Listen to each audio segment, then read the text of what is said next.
Assalamualaikum warahmatullahi wabarakatuh. Perkenalkan, nama saya Syarif Rahman Hakim. Saya dari Fakultas Usuluddin dan Filsafat, tepatnya di Prodi Tasawuf dan Psikoterapi UIN Sunan Ampel, Surabaya. Oke. Nah, kali ini saya akan sharing-sharing tentang apa saja sih yang dilakukan saat meneliti tentang nilai-nilai sufistik di Pondok Pesantren Darul Ulum As-Sofiyah kemarin. Oke, nah jadi sedikit cerita. Pada siang hari kami datang ke sana, tapi masih belum bisa sowan kebetulan. Nah, kami sowan itu setelah asar baru bisa, kemudian baru bisa wawancaranya sekitar habis maghrib karena kegiatan santri mulai aktif. Oke, nah di sini langsung saja saya masuk ke sesi wawancaranya. Apa saja yang saya wawancarakan dan teman-teman.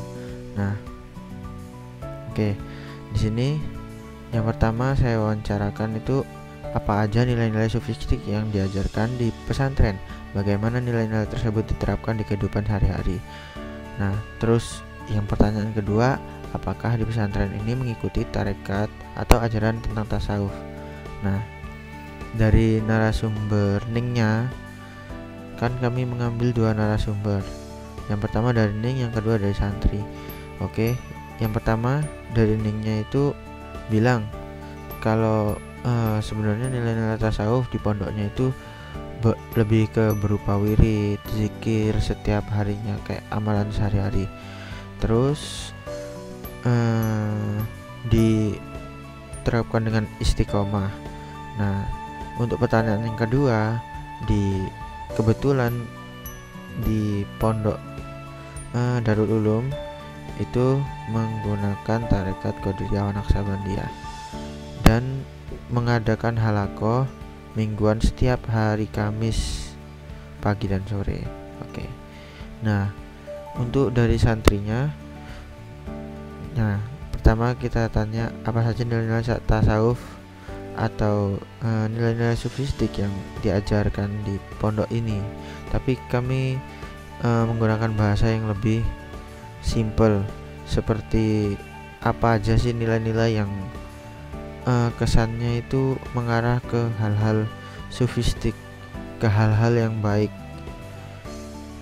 Nah, kemudian mbak-mbaknya itu menjawab, nah nilai-nilainya itu tercermin dari guru, dari kitab fikih juga, nahwu, shorof, akhlak, tafsir, tauhid, dan tajwid. Nah, jadi Mbak Aurel itu lebih menjelaskan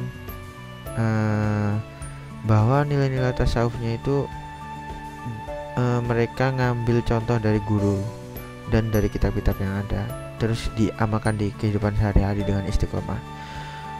Kalau untuk pertanyaan kedua, Mbak Aurel sendiri waktu itu kurang paham, jadi di skip. Oke, lanjut. Nah, yang kedua ini, kelompok yang kedua ini ada dua pertanyaan juga. Apa tantangan terbesar yang dihadapi pesantren dalam menjaga nilai-nilai sufistik dan dalam perkembangan teknologi? Terus ada bagaimana pesantren ini memanfaatkan teknologi untuk mendukung ajaran sufistik? Nah, dari Ningnya itu menjawab tantangan dari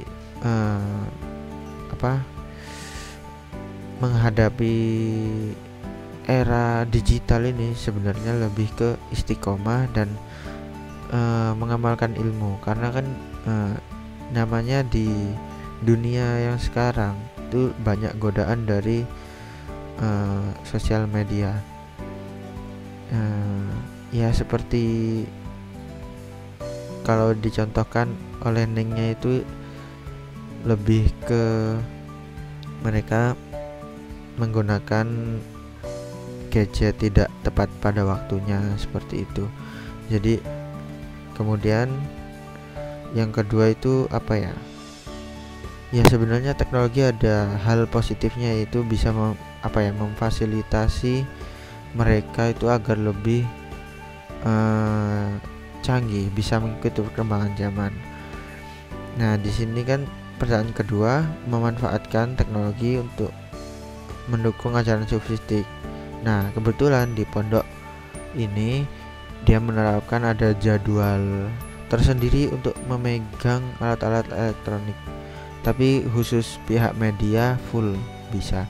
Oke, terus untuk narasumber yang kedua dari Mbak Aurel atau santri dari sana. Nah, itu tantangannya menurut dia adalah istiqomah dalam mengamalkan dan menyeimbangkan dunia dan akhirat. Karena kan mereka ada sekolah umum dan juga sekolah diniyah. Jadi ya mungkin agak sulit di situ. Kemudian ada teknologi yang bagian teknologinya itu fasilitas alat elektroniknya itu untuk menambah stil. Terus penggunaannya dibatasi pada jam waktu tertentu, sama seperti pendapat dari Ningnya. Oke, yang kelompok ketiga ini yang terakhir, apa harapan agar nilai sofistik tetap terjaga di era digital ini? Narasumber pertama dari Ningnya sendiri itu adalah memainkan peran alumni, karena alumni adalah branding dari pondok pesantren. Nah, sesimpel itu.